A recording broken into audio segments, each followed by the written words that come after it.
Olá, eu tinha assuntos mais leves para hoje, mas um amigo escreve assim, comentando um vídeo meu, fala um pouco do antissemitismo de Lutero.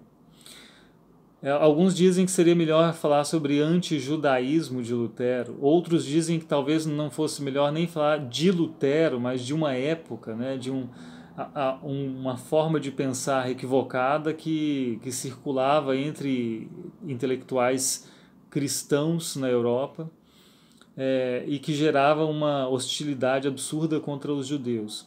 É claro que é bom a gente entender o contexto, né, pensar que Lutero estaria hoje falando aquilo que falou, torna isso mais absurdo ainda. A gente entender que havia toda uma história de antijudaísmo ou antissemitismo ao longo da Idade Média, e que culminava não só em palavras, mas também em ações violentas, com mortes de muitos judeus, com expulsões, com perseguições incontáveis. A gente vê Lutero dentro de um contexto que não o torna mais correto, mas o torna mais compreensível do ponto de vista acadêmico. Né? Um marco histórico torna isso mais compreensível. Agora, é bom reconhecer que Lutero tem uma variação. No começo da carreira dele, ele tem uma visão mais amena e bem até otimista sobre os judeus. E no final, na década de 40 já, quando escreve sobre os judeus e suas mentiras, aí ele erra e erra muito. Né? Ele é agressivo, ele propõe ações agressivas contra os judeus, com expulsão, com uma restrição ao culto, de forma bem grotesca mesmo. No ano passado eu escrevi um artigo acadêmico sobre Lutero, especificamente sobre Lutero, o único que eu escrevi, e eu comentei em algum momento que Lutero chegou a sugerir a morte de judeus. E alguém que é o avaliador, a pessoa que avaliou o artigo, que eu não sei quem é, né, a avaliação às cegas, certamente uma pessoa com doutorado, essa pessoa disse assim, não, Lutero não, ele foi contra os judeus, mas nunca propôs violência e morte.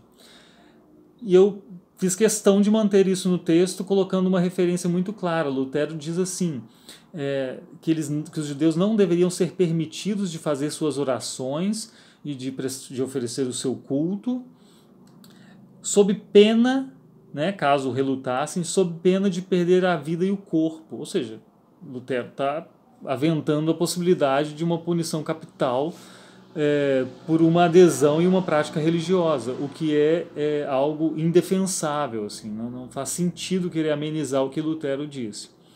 Então, como que eu posso ser luterano tendo Lutero pensado isso? Primeiro, e eu acho bom lembrar isso, Lutero não é um santo e não é considerado uma pessoa perfeita, um padrão moral para ninguém. Né? Ele mesmo sabia disso e nós temos que saber isso perfeitamente.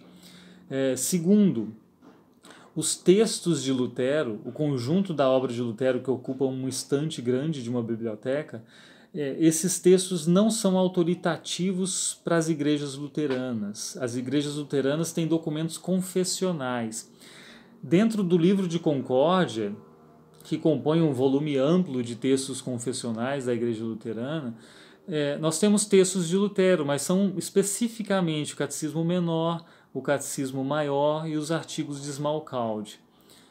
Então, a vasta maioria dos textos de Lutero, considerando todos os seus comentários bíblicos, seus textos teológicos, alguns ótimos, como da vontade cativa, isso, embora possa ser aproveitado, não é considerado texto a ser confessado, não é texto com os quais a gente tem que concordar.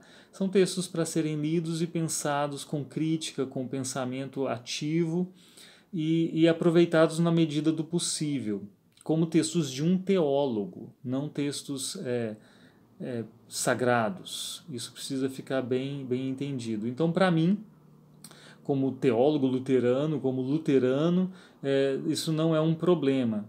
E quando eu lembro disso de Lutero, é bom lembrar mesmo para acusar e para não cometer o mesmo erro.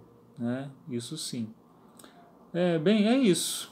Eu não sei se ainda parece estranho mesmo assim. Não dá para desfazer o que foi feito, não dá para desfazer o erro nem o nosso, nem de outra pessoa. Dá para entender que esperamos que Lutero tenha se arrependido, esperamos que ele e certamente seja perdoado pela graça de Deus pelos pecados cometidos, como nós esperamos que nós também sejamos perdoados pela graça de Deus pelos nossos erros, pelos nossos ódios, nossos rancores. E certamente jamais defendê-lo do que é indefensável. É bom lembrar, por último, né, que pessoas no tempo de Lutero mesmo, recebendo os textos, lendo os textos, esse texto específico de Lutero, reagiram também, algumas positivamente, porque estavam nesse mesmo contexto e partilhavam dessa hostilidade, mas outros cristãos foram contra e se levantaram contra essa postura de Lutero, felizmente. O que lembra também que nós somos responsáveis por aquilo que pensamos e falamos, escrevemos, e não podemos colocar a culpa do que nós pronunciamos no nosso contexto o tempo todo. Porque Deus nos deu razão e Deus nos deu as escrituras para a gente ler, pensar, entender e não sempre seguir a corrente, né? Então pensemos também nos nossos dias. Os líderes cristãos de hoje não poderão depois dizer que suas opiniões e seus movimentos se justificam quando errados por causa de um contexto simplesmente. E quando houver erro, reconheçamos e então nos arrependamos. Um grande abraço e até a próxima.